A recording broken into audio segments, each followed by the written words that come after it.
नमस्कार दोस्तों, ओम नमः शिवाय।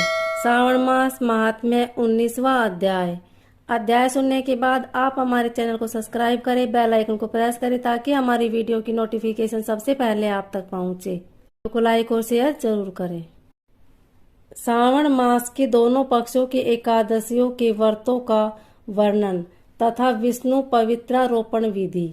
ईश्वर बोले, हे महामुने, अब मैं श्रावण मास में दोनों पक्षों की एकादशी तिथि को जो किया जाता है उसे कहता हूँ। आप सुनिए। हे वत्स, रहस्य में अति श्रेष्ठ महान पुण्य प्रदान करने वाले तथा महापातकों का नाश करने वाले इस व्रत को मैंने किसी से नहीं कहा है। यह एकादशी व्रत से श्रवण मात्र से मनुष्य को मनवांचित फल प्रदान करने वाला, पापों का नाश करने वाला, सभी व्रतों में श्रेष्ठ तथा शुभ है। इसे मैं आपसे कहूँगा। आप एकाग्रचित्त होकर सुनिए। दसवीं तिथि में प्रातः काल स्नान करके शुद्ध होकर संध्या आदि कर ले और वेद वेत्ता, पुराणज्ञ तथा जितेंद्रिय विप्रों से आज्ञा लेकर 16 उपचारों से देवादिदेव भगवान का विधिवत पूजन करके इस प्रकार प्रार्थना करे, हे पुण्य रिकाक्ष, मैं एकादशी को निराहार रहकर दूसरे दिन भोजन करूंगा। हे अच्युत, आप मेरे शरणदाता होइए। हे वत्स, गुरु देवता तथा अग्नि की सान्निध्य में नियम धारण करे और उस दिन काम क्रोध रहित होकर भूमि पर शयन करे। उसके बाद प्रातः काल होने पर भगवान के शव में मन को लगाए। भूख लगने तथा परस्खलन, गिरना, ठोकर आदि लगना, ये समय श्रीधर इस शब्द का उच्चारण करे। हे वत्स, यह व्रत मोक्ष प्रदान करने वाला है। तय 3 दिनों तक पाखंडी आदि लोगों के साथ बातचीत, उन्हें देखना तथा उनकी बातें सुनना, इस सब का त्याग कर देना चाहिए। तदंतर क्रोध रहित होकर पंचगव्य लेकर मध्याह्न के समय नदी आदि के निर्मल जल में स्नान करना चाहिए। सूर्य को नमस्कार करके भगवान श्रीधर की शरण में जाना चाहिए और वर्णाचर की विधि से सभी कृत्य संपन्न करके घर आना चाहिए।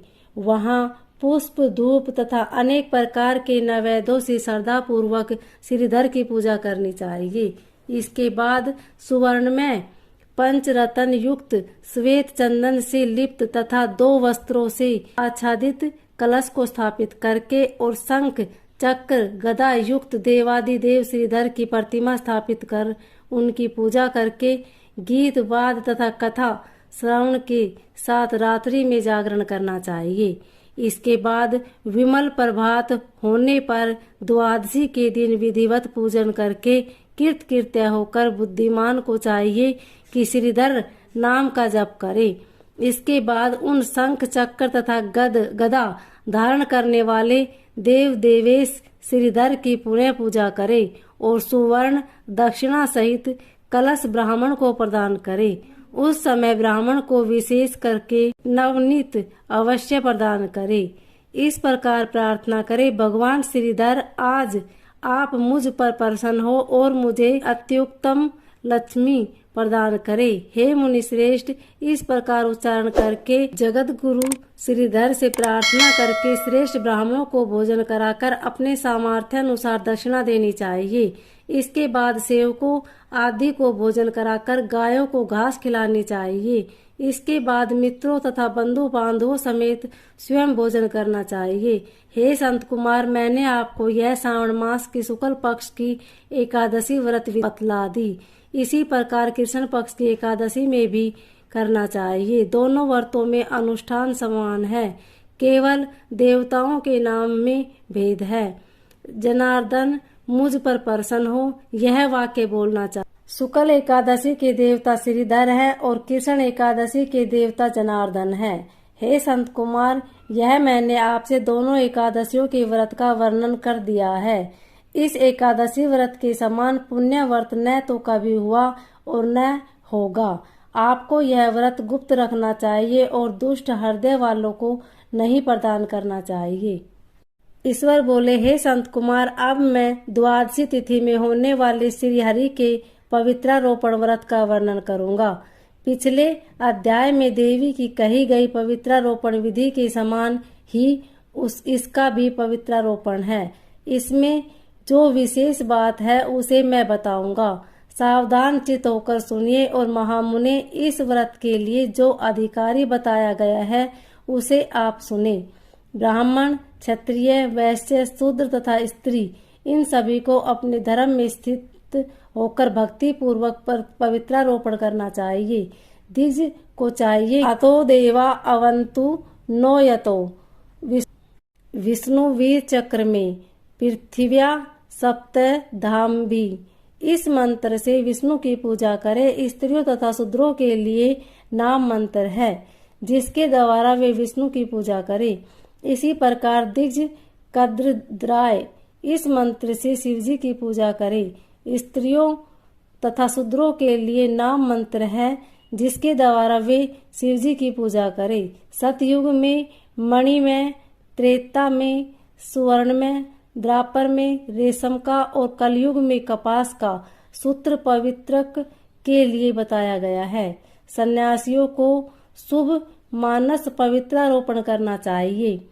बनाए गए पवित्रक को सर्वप्रथम बांस की सुंदर टोकरी में रखकर शुद्ध वस्त्र से ढककर भगवान के सम्मुख रखे और इस प्रकार कहे, हे प्रभु, क्रियालोप के विधान के लिए जो आपने आच्छादन किया है, हे देव, आपकी प्रसन्नता के लिए मैं इसे करता हूँ। हे देव, मेरे इस कार्य विधान न उत्पन्न हो। हे नाथ, मुझ पर दया कीजिए। हे देव, सब प्रकार से सर्वदा आप ही मेरी परम गति हैं। हे जगतपते, मैं इस पवित्रक से आपको प्रसन्न करता हूँ। ये काम क्रोध आदि मेरे व्रत का नाश करने वाले ना हो। हे देवेश, आप आज से लेकर वर्ष पर्यटन अपने भगत की रक्षा करें। आपको नमस्कार है। इस प्रकार कलश में देवता की प्रार्थना करके बांस के शुभ पात्र में स्थित पवित्रक की आदर पूर्वक प्रार्थना करनी चाहिए।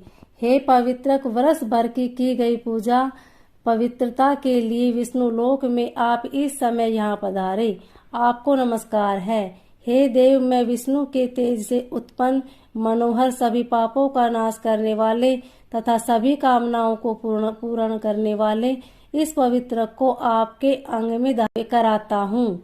हे देवेश, हे पुराण पुरुषोत्तम, आप मेरे द्वारा आमंत्रित हैं, अतः आप मेरे समीप पधारे। मैं आपका पूजन करूंगा। आपको नमस्कार है। मैं प्रातःकाल आपको यह पवित्रक निवेदन करूंगा।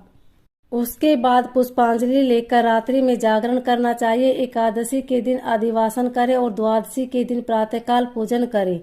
पुनः हाथ में गंध, दूर्वा तथा अक्षत के साथ पवित्रक लेकर ऐसा कहे, हे देव, आपको नमस्कार है। वर्ष प्रयत्न की गई पूजा का फल देने वाले इस पवित्रक को पवित्रीकरण हेतु आप ग्रहण कीजिए।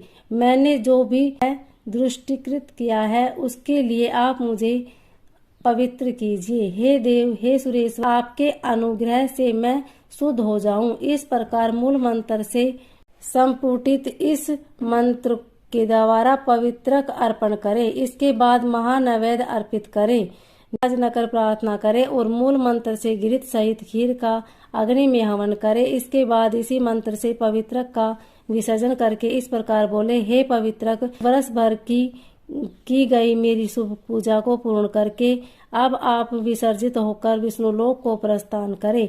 इसके बाद पवित्रक को उतारकर ब्राह्मण को प्रदान कर दें अथवा जल में विसर्जित कर दें।